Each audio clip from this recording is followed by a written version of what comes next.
I will admit 2024 was not my favorite year as far as movies go, at least in this decade. But I mean, 2023 was a really good year. It's pretty hard to follow up to that too. You can't always keep going uphill, you know what I mean? That doesn't mean 2024 was all bad. We had some amazing, fantastic films, and that's what I'm gonna talk about. I'm gonna talk about my 10 favorite movies I saw in 2024. Making this list was a bit harder than any of the other lists that I have made since I started making videos. I am sure while I am editing this video, I will probably change the order. That happened last year, it happened the year before. The only 3 films that I really was interested in and missed out on were these 3 movies. Finally, before we start, these are all great movies. They just didn't make it to the top 10. The Bike Riders, Memoir of a Snail, Nickel Boys, and Nosferatu. All right, now that we got that all out of the way, let's go ahead and get started. These are my 10 favorite movies of 2024.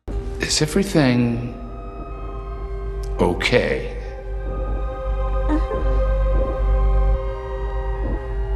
So smile!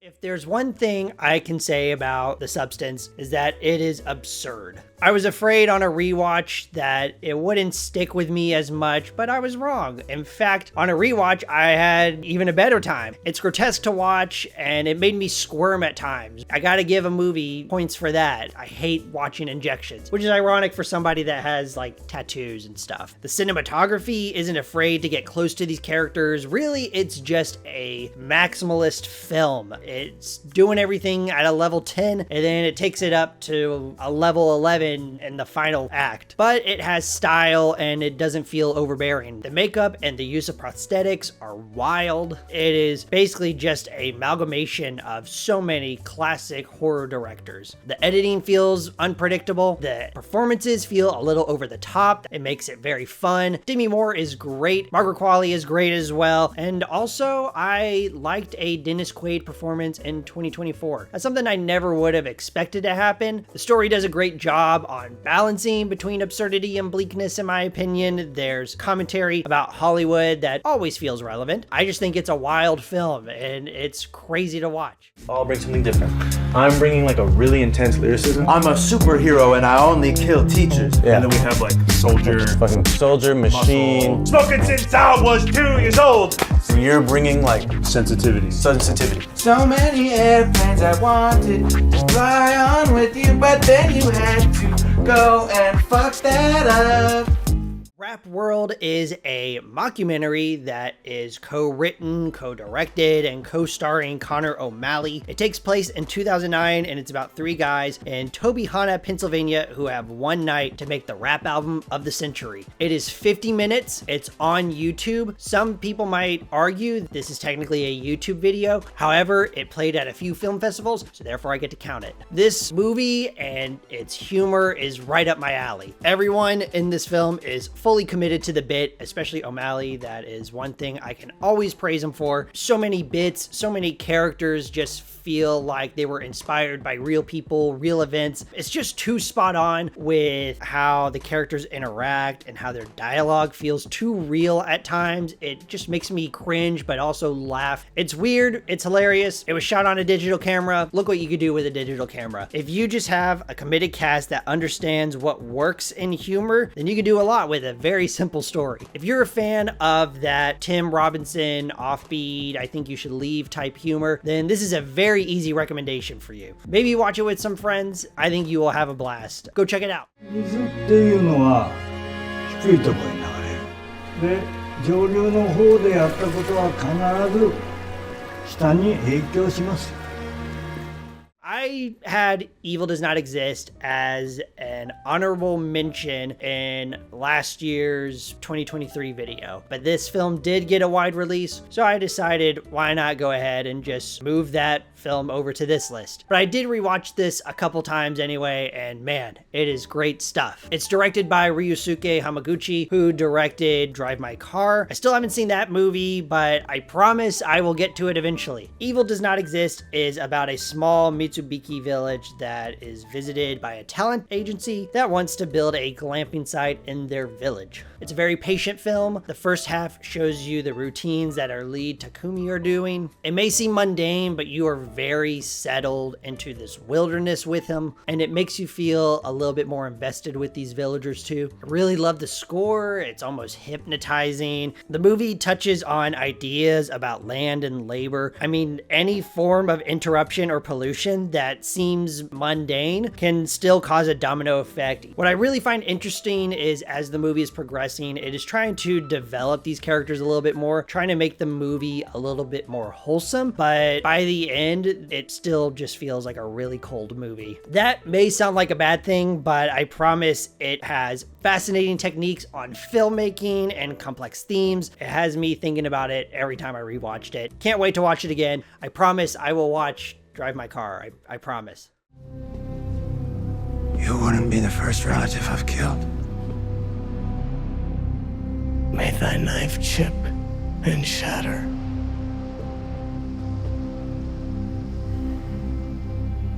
May thy knife chip and shatter. This is what I want out of blockbusters. Filmmakers who clearly have a vision. They can still make things feel exciting, feel big, and doesn't feel like the studio had too much involvement. The action is exciting and the performances are great. I really admire what Chalamet is doing in this, especially in the final act. He gets to show some wrath in his acting abilities. It's not something we really ever get to see from him. Austin Butler rocks in this film. Honestly, I just feel like in 20 years, we're gonna look back and just think like, man, the casting in this film is top notch. We really had best of the best at that time. The production and the special effects are outstanding. Nothing feels fake to me. Just look what proper budget, time, and handling can lead you to. It's one of the better looking franchises I have seen in a long time. I just wish we had more stuff like this. And I'm not talking about more Dune IP. I'm just talking more about big filmmakers that get to really do their vision, which is something we don't get a whole lot. There's a really small handful of directors that feel like this. Maybe this will be a sign. Maybe if we really let directors have a bit more control and not have a checklist of things to make the audience clap, maybe we can just get better studio films. I'm sure everybody has seen Dune Part 2 already. If you haven't, I mean, this is a good time to just go through Dune Part 1 and Part 2. Watch them back to back. If you have a Saturday night, that seems like a good time. I want to see an edit of that. I just want to see what that would look like. Anyway, on to the next one.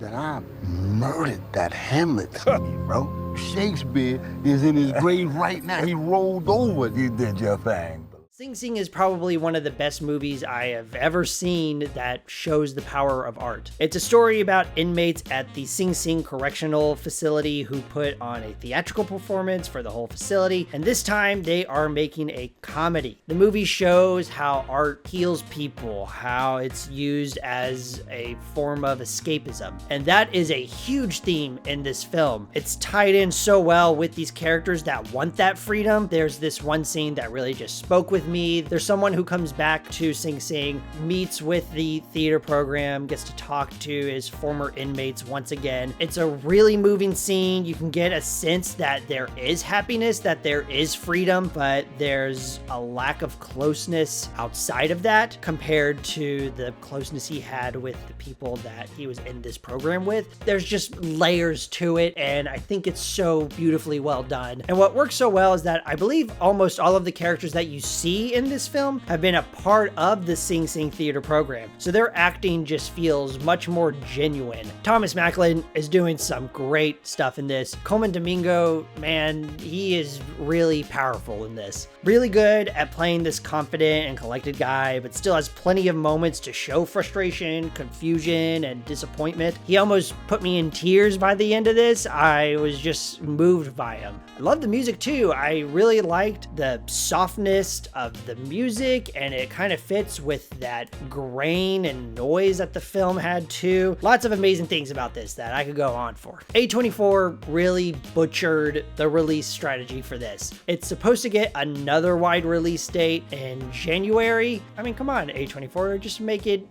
easier for people to watch stuff.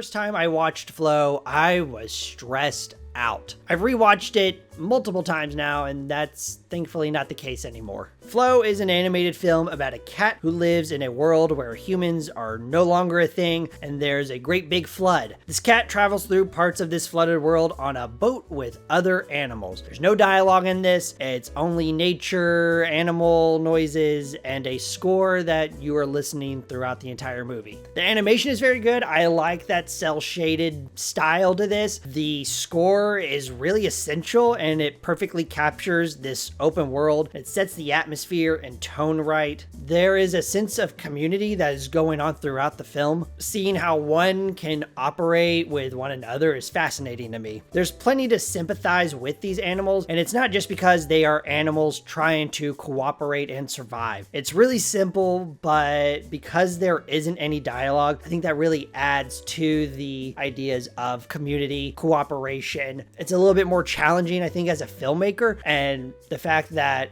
they were able to pull it off amazingly is just shocking to me. I think it's just really moving. That final shot choked me up a little bit. I almost cried. Also, this movie will just make you love cats. At least I think so.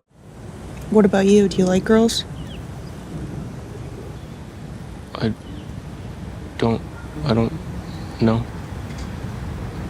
Boys? I think that I like TV shows.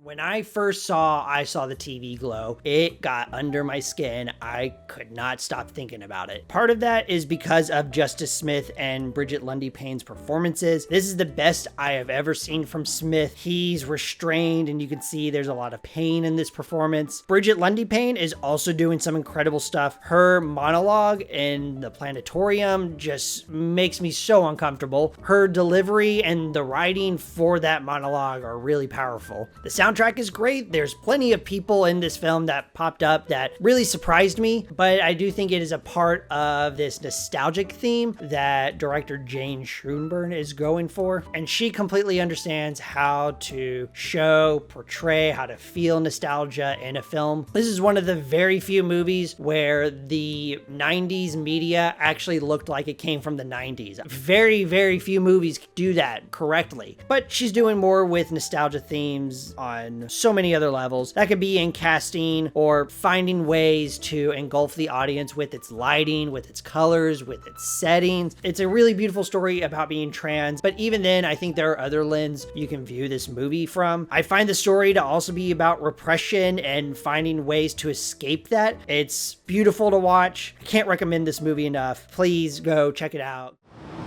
You still have a season. You still have one good season, and I need you to bring it out of me. So, what do you think? How fucking dare you? Jesus Christ! You want my best piece of advice for you? You want me to coach you? Okay, quit. All right, this is where it's getting really tough to figure out the order on these next three movies.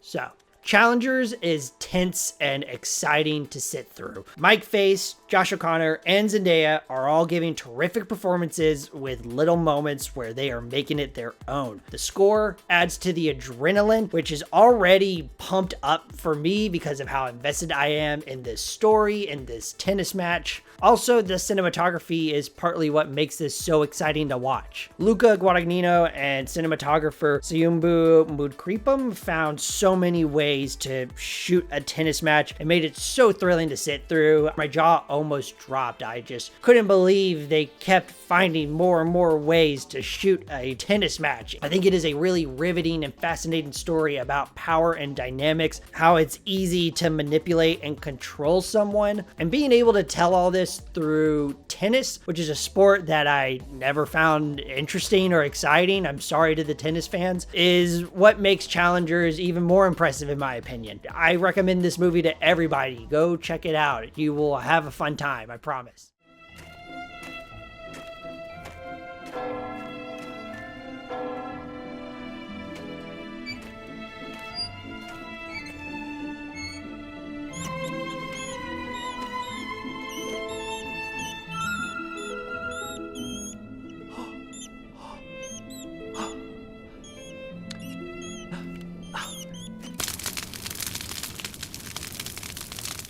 Out of all of the movies on this list, Hundreds of Beavers is probably the one that I will forever bug people to watch if they have not seen it. If you are looking for something unique, funny, fresh, then I highly recommend this movie. The movie is constantly throwing jokes and gags. I am consistently surprised and impressed. What's cool too about this movie is that at some point you know what the goals are, and seeing how our main character is going to get to that goal point is fascinating on its own. It's fun, it's like a puzzle in itself, feels well thought out too. This movie may look like it's cheap. The budget is very small for this, but there is so much creativity behind the whole film, and that's what makes it special. The tools that this crew had are easy to access. Just like Flow, just like Rap World, if you know what you're doing, look what you can do with this. It's amazing to see. But also, it's literally just a guy hunting down people in beaver costumes. It's so silly and fun. I cannot wait to watch this again. And the great thing is that while you can support the filmmakers and buy it on Blu-ray or 4K, you can watch this movie for free on YouTube and on Tubi, on Amazon. You can literally just search Hundreds of Beavers on YouTube right now and just have a fun time. It is one of the best comedies I have seen in a long time. It's a very original concept. Can't recommend it enough. Are you serious? I'm serious. And I said it wisely.